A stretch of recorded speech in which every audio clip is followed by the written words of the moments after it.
Hello, this is Nathan, better known as CrazyhermitDM, and this is my podcast, The Hermit's Homebrew.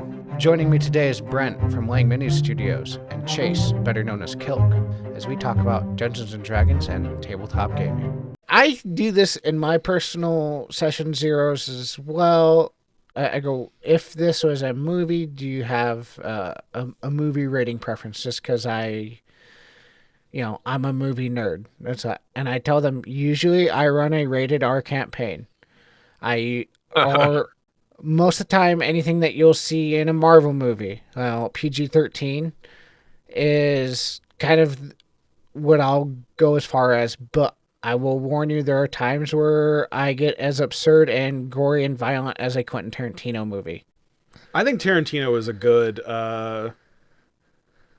good measuring stick for our campaigns, because he's gonna get gory. He's gonna throw some maybe not necessarily PC terms around. But generally he doesn't delve into the pornographic. You know. To where you can kind of understand what's going on. Well, I mean, there was a scene. There was the Gimp in Pulp Fiction. There was the Gimp in Pulp Fiction, and there was that one thing in George Clooney and him were the vampires. Dusk Till Dawn. From Dusk Till Dawn, where it was like the Selma Hayek. You literally wrote a scene where Selma Hayek is a vampire stripper and pours like alcohol down her leg off of her foot, and you literally made it your character that had to drink it. Okay, come on, dude. There's a little bit of fetishistic stuff put in there. I mean, but but that's still within the realms of quote unquote dirty propriety. We're not gonna, I think everyone at our table is cool with us not describing in gratuitous detail what happens when the bard seduces the barmaid. We get it. Our most X-rated we've gone is at the very beginning of the campaign when we went into Toy Bar's parents' brothel. And the two scenes you had was Toy Bar, or your character's my father. Character's father was. Yeah. I said, you see this woman's arm going underneath the vigorously washing him under the water. Or you walked into a retired adventurer's, or you went to go clear out the rooms. I went to clear out the rooms, yeah, and I walked in on and as a game master, in my head, it's like, you need to pay for running into a brothel and just opening up and just opening doors. Yeah. So I had this old retired adventurer surrounded by three older Elvian women, and I said, he has his back to you, but you can Thank God. You can see what he's doing with his hand as they're just kind of standing there in the room looking at him. Yeah. Oh, just Soldier Boy in it. Dad? What the? That's great. Oh my God. We also had Walden. Yes. You're Toy right. Bar and Toy Bar Stream. Yes, that's a good point. Yeah. That got PG-13 more than X-rated by any means. You guys. Yeah, you PG-13 that one up. Yeah. And I said, yeah, you guys fall back into this into the mist that was like everywhere. Yeah. Yeah. But it was very vampire-esque, to be honest. Oh, it was very like Interview with a Vampire. Like I could definitely see that being in an Anne Rice book. I think, and then like not even the raunchiest, but the most absurd I've been as of lately is the interaction with Toy Bar and Shiva and just her blatantly hitting on him and using window. Oh yeah, the white dragonborn muscle mommy. Yeah. There was also the craziest I think we've ever gotten at a table with you, Nate, is Zing Shi and Tellian. Yeah, he asked. Oh, I wasn't there for that one. No, he asked, like, how big am I down there? I'm like, roll a D12. And he rolled a 12. And I'm like, well, there you go. Oh, wow. All right. You get lightheaded when... You get lightheaded.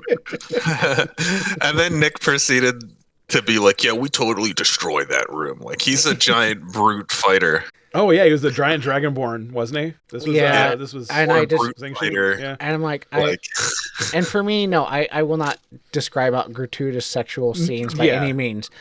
But I described him without the flying. The aftermath.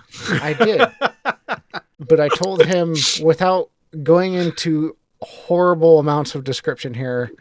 I go, minus the flying or supernatural flying around. It's that scene in Dark Shadows with Johnny Depp and Eva Green where they've just destroyed the room. Oh my God, yes. And he loved it. Yeah. Yeah. I think she knows what's up.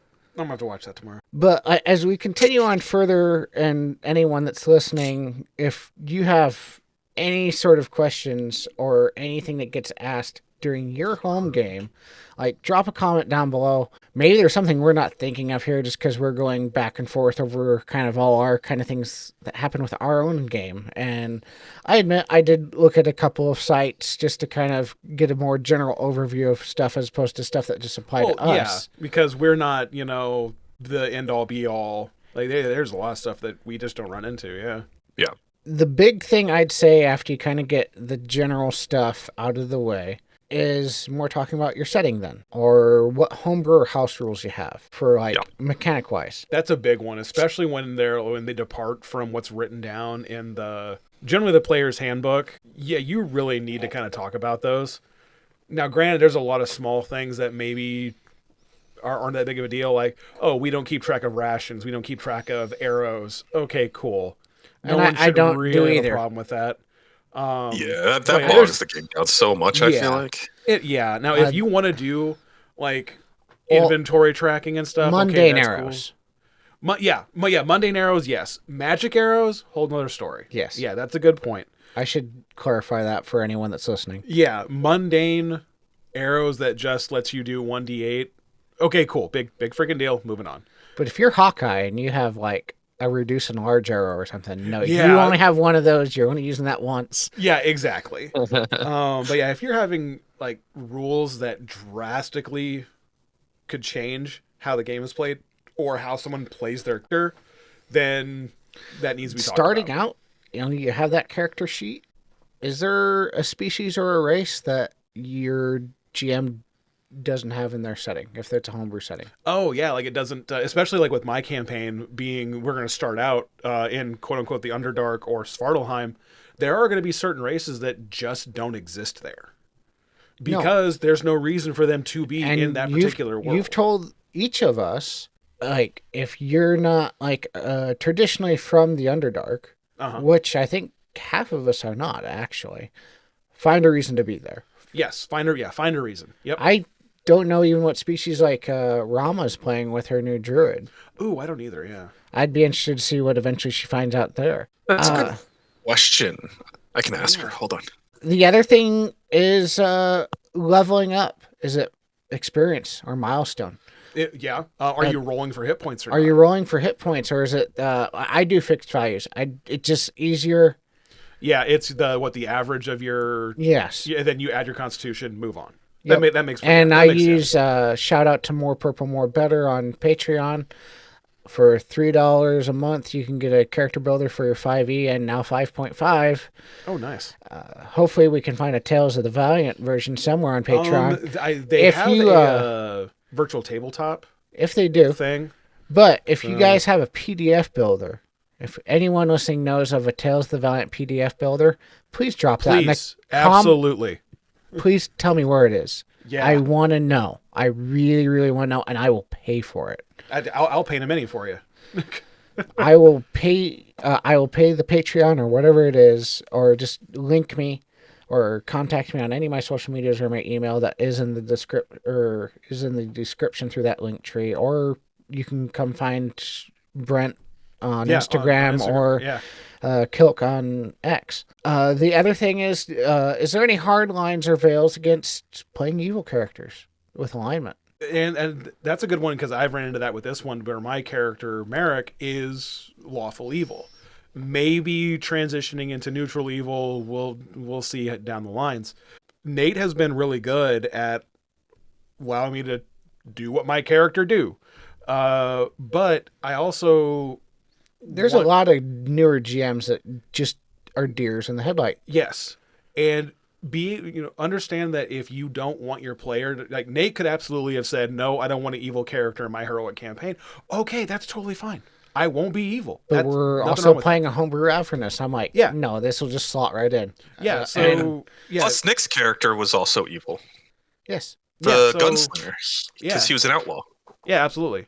So also understand that by playing an evil character, there are lines you don't have to cross to come across as evil. You don't got to be the rampaging marauder just rolling into town and killing everybody to be an evil character. Is there any race or class restrictions? Yes. I actually, with my setting in particular, I don't have any. I have like things that I ask players not to play, but if they're really, really like set on it or have that build in their mind, I'm like, fine. My particular one is a pixie barbarian, but that's just me because of previous experience. That just sounds ridiculous. Yeah. I've had Didn't they it try with- to dual weld, dual-handed? dual wield two-handed weapons. They tried that particular player without naming names or anything like that because I don't want to call them out. No, absolutely not. That particular player played a pixie barbarian and they wanted to keep their great axe a D12. I'm like, no, you're playing a tiny character. It's a, was it D10? It's a D8. Yeah, it's it's either a D6 or a D8. It's a D8. Yeah. You are 1 foot tall. Yeah, you're titiny. You're a pixie. Your axe is not going to be as potent as that. No. And they threw a fit. And it's not the type, and I, without revealing who that player was, it was the type of player I couldn't just tell to basically pound sand. So they ended up playing. Look it up. They ended up playing a pixie wild mage sorcerer. Okay, see, that's cool. Magic doesn't care about the size of your package. Oh, wow.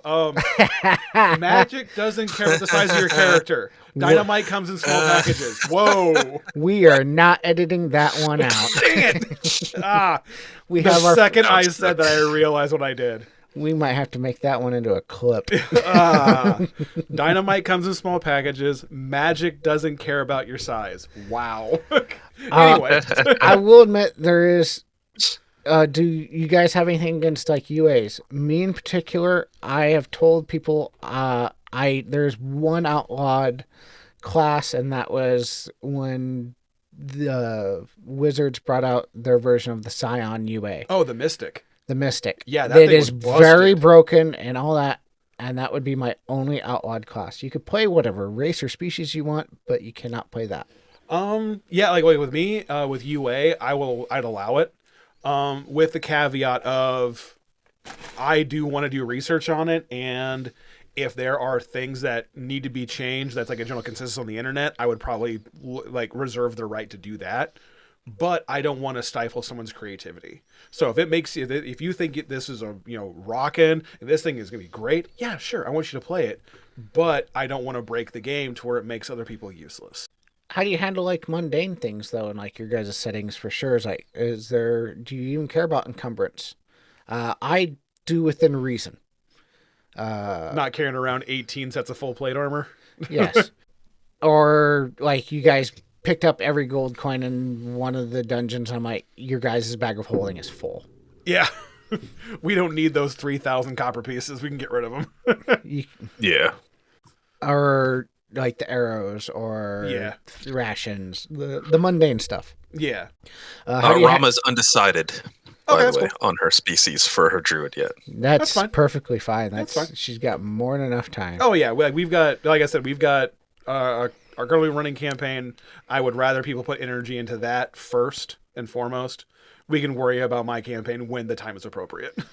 I will say when she created it for the home campaign with the kids originally, it was a elf. Yeah. Okay. It was an elf, and I think you had the sage background. Okay. Well, that would be the other thing to ask. Is there any problems with any particular backgrounds? Not to my knowledge, but maybe I can't think of, maybe a certain thing just does not fit the setting. Yeah, exactly. Or the adventure. Yeah, if you're trying to become an agent for some a house in Eberron, at least reflavor it to say you're an agent of a house in the setting somewhere else, right? Yeah. Yeah. Now, I think the backgrounds and stuff do a really good job of being general enough that they could fit anywhere. Like if you wanted to be an agent of a house, you could still have the stage background. If you wanted to. Well, that could be a thing that leads to miss expectations as well. Exactly. If you're expecting to be this guild member that raises among the factions of your guild, and you're playing the wilds of Svartalfheim or the Underdark, you ain't going to be running into your guild much. So I apologize. Yeah, and that's again, since we're talking about session zeros, that's a really good time this is the time to bring it up, because that's where it goes back to that tone and the setting. Here's what we're going to be. Here's what I'm planning on running. That can help dictate. You make a character that's appropriate, not being a guild merchant. Yeah, where you have no chance of bringing into someone that's cares about guilds. Right. Toy Bar's background has pretty much never been used. What's refresh my memory? What's Toy Bar's background? He's a performer. Oh yeah. I think I've used it maybe once or twice. What are you talking about? He was secretly a performer at his parents' brothel. Oh, secretly. Just not in the way you're expecting. Right. But no, I just haven't used it, right? That's not, and part of that background is like you can always find a place to perform, and they'll generally give you, free lodging and stuff as long as you perform every night. Yeah. That type of stuff doesn't really happen, right? Because a lot of times people are not charging too much to stay at a hotel or an inn. Yeah, I think to where it would be beneficial enough to be like, oh, I need this free. Yeah, rules as written, it's like a couple of silver. I think. Yeah. Like a modest inn is usually like 5 silver. Yeah. And then like a good inn is like a gold. Yeah, because as far as adventurers are concerned, that's nothing. And that could lead into our next question is like, what's the economy like in this setting? Is gold a little more free flowing, or are we going to feel like we're getting ripped off if our opening adventure they're offering only each person 10 gold? That actually happened today. I was playing. I was trying out some different things to where I started replaying Elder Scrolls Skyrim, and I did one of the quests just because I needed to build up money, of course. I did one of the bandit ones that the Jarl gave you, and it was like, oh, I went and cleared out a bandit hideout. So there was like 20 bandits in there, and whatever. I went back. They gave me 10 gold for that. Like 10 gold to go and risk my life killing 20 bandits? That's bull. Come on. And you know what that Jarl did? He laid back in his chair with his leg up on the leg and told you to deal with it. Exactly. Like, oh, you smug bastard. So yeah, that having are you like, yeah, I legitimately felt ripped off because 10 gold in Skyrim that doesn't even buy me a potion. And so I think wait, what? I think Rama, when we very first were playing, and she didn't have the concept of what money meant, and I explained to her in real world terms of, in my setting, the equivalent of 1 gold piece is $10. Yeah. So if you're getting 10, if you're getting 10 gold, they're basically offering $100 to go clear out a bandit's nest, kill 20 people. You got $100. Yeah, like, I'm sorry, what? No. No, not near enough money. So yeah, that $20 to kill $100 to kill 20 dudes, because life's cheap in that world. That's true. Yeah. Real cheap. But yeah, life is cheap, but the house is not. Oh wow, oh my god, that is like real world. Okay, that just got dark. Moving on. Depending upon what setting you are playing, we're switching over to Tales of the Valiant because they have the Luck and Doom system. But how do you handle your crits and fumbles? Different people do it different ways, and that is a very active still conversation on social media. Yeah, how do critical hits work? Yeah. And people argue about it for some reason. It's like, cool, it's my game. Yeah, if you don't like it, cool. Go play your game and you can do it your way. And you can say that to people online, but if it's people at your table, it's a little different. Well, yeah, it's like, well, it's my game. This is how we're going to do it. Well, I don't like that. Okay, how do you want it? That's the discussion. Let's try to compromise. Yeah. Yeah, what works. Right. And a big one with paladins is, do paladin smites crit? Like, yes, the weapon crits, but does the smite damage crit? A lot of people say no. So it's kind of, whoops. So you're not dropping an A-bomb on somebody. In my setting, spell attacks and things like that, they do crit. If it's an attack roll. If it's an attack roll. If it's a saving throw, And they roll. No, it's not double damage if they roll Yeah. 1 on their saving throw. Yeah, if it's an attack roll, it can crit. I really, really like that roll. I believe if crits should happen, there should always be some kind of injury involved or something happens, right? Just saying I deal more damage feels sad in a game where you only have a 5% chance to crit. Yeah. So you're saying you're a fan that I use lingering injuries. I do like the lingering injuries for when you go down.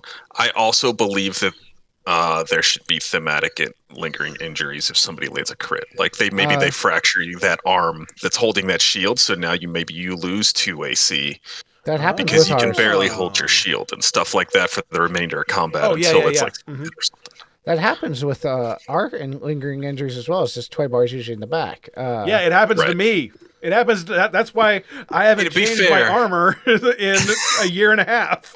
And he still has pastel Be Easter. fair, Exactly. I have prevented multiple crits from hitting you. This is true, and I greatly appreciate that. But also, you need to appreciate that you're not using it on yourself to stop getting critical hits because it's all happening to me. It's true. I'm also a fan of attack rolls, nat ones, having consequences. I am as well. Back in 4th edition, we used a Pathfinder crit and fumble decks. Those were fun. Oh yeah. Spell backfires. Ooh. I'll probably design it to where if you're using a spell attack that the spell backfires and hits you. They have Maybe not if it's maybe it'll just be damage based, but I don't know. They have decks of cards for those actually that are fumble and crit hit decks for even 5e now, not just Pathfinder. Really? Yes, I might have to go take a look at those. they're fun. They always did random things. It was pretty fun. Very cool. But anyway, how does your group handle inspiration? I'm a little bit more willy-nilly with the inspiration. If everybody shows up and brings a snack, everybody gets inspiration at my table. If they have a cool, really role-playing moment, they get an inspiration. If they do something that's just totally absurd or usually it's like dead on with their character, even though it's not in the interest of the party, inspiration. Because they are, in quotations, playing their character, even though it might not be the very popular thing to do. I am very advantageous for that type of role play, of like sticking to it, because I believe it creates more role playing when you do something that isn't at least thematically right, but isn't advantageous to maybe the group. Yeah. How do you handle this? Is a big one, especially with 5e, and you and me, Chase, were actually just talking about this a day or two ago. Is character death and resurrection. Yes. You feel that death is way too common and rules as written 5e, and I totally agree. That's why I Uncommon. I I believe death is too uncommon in 5e. Yeah, permadeath. Yeah, because Merrick Yes. has died what? Sorry, yes, uncommon. Yeah, Merrick's died what? 3 times so far? Like actual like hit point down to 0, failed death saves. Gilvickle has as well, for sure. Yeah, people have died. Like, and I do like the idea that like in coming up, I have in the back of my mind, if Merrick does quote unquote die fighting the Overseer, and you guys bring him back, he will be changed. Like, because there's been a lot of character build up and a lot of character things. Like, he's putting a part of his life behind him because of roleplay stuff that's happened in the last 2 sessions, and he's like invested now, and he's kind of like ready to take on the role that he's kind of built. He's kind of come into. If he does die and gets resurrected one way or another, he is going to be less of the character I started him as and more of the character he's become, to where that half-elf side of him that was the guard captain is going to largely be gone, and he's going to be the Sword of Onslaught. He's going to be the paladin of fire, essentially. He's going to be more in theme of what Surtur was supposed to be. Or if he fights a Mind Flayer dragon, he just gets resurrected as an Ithliid. Yeah, who knows? Yeah, we could, it all depends on, how this plays out. But I do like the idea that if your character dies 5, 6, 7, 8 times and keeps getting resurrected, that's going to break someone psychologically. There's going to be some trauma there. Well, one, with the critical role resurrection rules that I use with the skill challenge, instead of it being a flat 10 now, you have to roll a 7. Yes. Because a little bit of your soul gets chipped away each time. Mm-hmm. You get brought back. So the DC to get resurrected is harder. Mm-hmm. So but it's still possible. Yeah. The other thing is if it happens too much, and I had this happen to Gilvickle just as an example, there are side effects if this happened 3 times in a week. Yeah, he had his magical dementia. Yeah. He had magical dementia. There was, I think, one other side effect that I had where he just kind of just was comatose for a bit.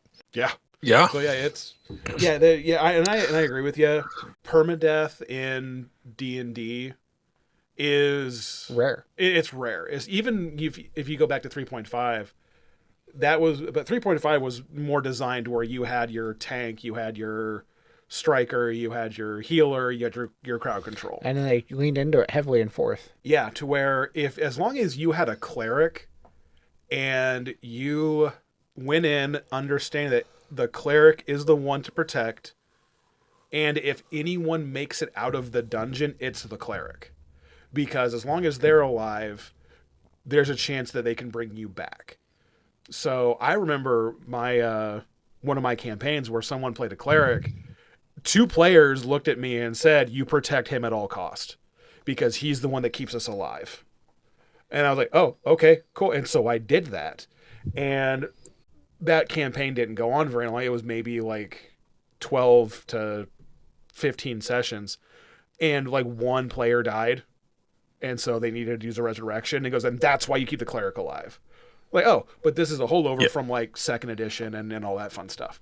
4th edition and 5 and now 5.5, I agree with you guys. It is really hard for a character to stay dead. Yeah. The death will probably be a little harder to come back from in my setting. Well, in your campaign, it's all our setting. Yeah. That's true. In my campaign in this setting, mine is going to be more of hell control. If you went to Hell's domain, she has control of that soul. Oh, so she has. So it doesn't matter if the cleric wishes for this thing to come back. If they're not a cleric of hell, then she has no reason to even interact with them. So they might have to entreat their god to try to make a deal on their behalf with hell. And that's interesting. And that's true even in this particular adventure right now that we're in with Toy Bar and them. The thing is, Surtur holds sway over Merrick, and Merrick has died every time in battle, so he goes... Would he go to Asgard, though? Would he go to Valhalla? Maybe. Since Surtur in Valhalla, you have to die heroically, right? Probably more go to Vanaheim more than anything, or whatever, maybe the giant, or at least...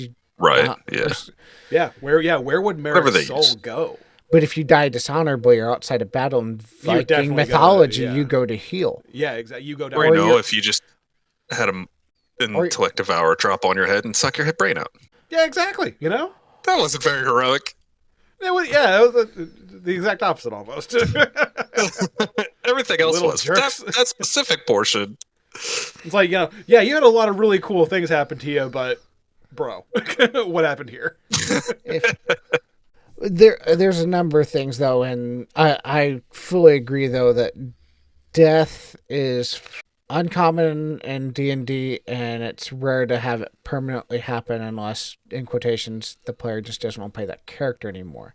I'm of the thought process that death not being a concern creates a lot more chaos in sessions than would normally happen, right? If there were actual consequences every once in a while. Like, sure, go do all the cool rule of cool and do all the cool fun things that you want your character to do, but if your character dies, then your character dies. Like, people aren't concerned about what happens to their character because, if anything bad happens, you'll just bring him back to life. They're not worried about the consequences of that dumb look idea. At what Merrick and Flint just did recently. Like, we just dropped, 10 grand or something, and diamonds and all this other stuff. Like, it was kind of nothing, to be really honest with you. Well, we are level 17. Well, to be True, fair, being level 17 doesn't mean you're just, one of the richest people on the planet. That's true, but I am fully prepared for when we all start looking at what's in Clint's magical storage container that he's carrying around with him, then that portable hole. We've seen it. It's also carrying the thing that held the spark. Yeah, exactly. So there's a lot of stuff in there. Yeah. Before you guys left, I forgot that it was there. I was going to use that. I was going to try to use that in some way as part of. The infernal puzzle box is in the portable hole now. No, the thing that held the spark container. Oh yeah, that's right. Yeah, I wanted to use that as part of Apu, but I forgot that I had left it in his hole, so I wasn't able to. What would that do? Okay, Chase, stop. What did you make? God dang, man. Now that it's still alive, maybe if he gets too out of control, we can figure out how to put him in. But yeah, so when it comes to like death and resurrection, I get why they put it in the system. Like I really do. Because they want it there because people get attached to their characters and they don't want their characters to die. They've put a lot of effort and they spend a lot of time with them. They don't want them to just be dead. And it isn't like OSR back in the day where it was expected a lot more. Yes. Characters were expected to die. Like in Call of Cthulhu. Yes. You every session you need to fully expect that your character could die here, and that's what happens. So in D&D, they have it baked into it to where there's a lot of ways to bring your character back so that you don't lose all of that investment. But the bad side of it is that you lose that idea of my character could die. And, that is a legitimate consequence to a lot of things. And if you don't have that fear of character death, then what's to stop you from fighting the big dragon at level 5? When it could literally sneeze and your character is now Ash. So there needs to be that consequence and that legitimate fear in the back of your mind of, I don't want to do that because my character could die and I could lose all of this. I just don't think this system handles death very well. Rules as written. It hasn't for the last couple of editions, honestly. Yeah, well, look, yeah. Yeah. So that's why I like the house rules that we use to where, there is a skill check to where if the cleric or whomever fails the skill check, your character doesn't come back. I like that. It adds that extra degree of mortality. Actually, I usually make the player roll the dice. That way they can't yell at the cleric, you killed me. It's like, no, you failed your roll. You didn't come back. I cast the ritual perfectly. Your soul didn't want to come back. Yeah. You were happy where you were, evidently. You made peace. This is my life now. But if you guys at home and that are listening, if you guys have any thoughts about how you'd handle resurrection in your setting, for sure, leave a thought or a comment. If you disagree with what we think, please, more than voice your opinion.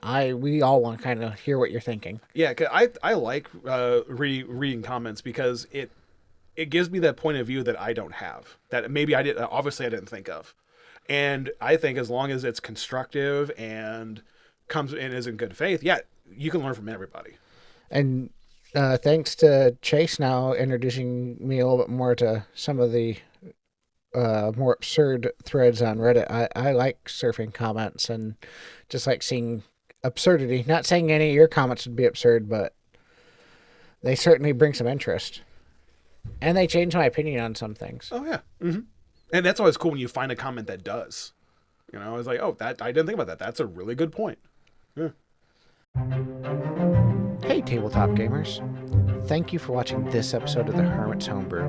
We come out with new episodes every Wednesday. Remember to like, subscribe, and share with your friends as we continue to level up and grow.